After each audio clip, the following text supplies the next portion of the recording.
Hi guys, how to send PDF in Gmail. Now open the web browser of your choice, such as Google Chrome or Microsoft Edge, on your laptop or PC.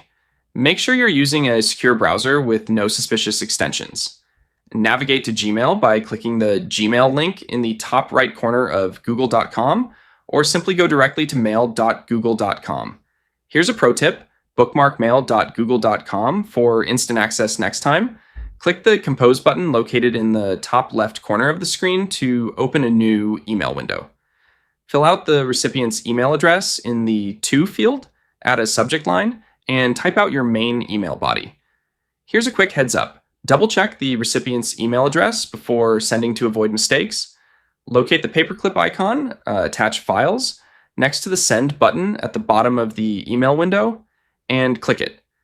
Find where your PDF is saved, for example on your desktop. Select the file and click Open to let it upload. This is the most important step, so wait for the upload to complete before moving on. Once the PDF has finished loading and attaching to your email, click the Send button to deliver it to your contact.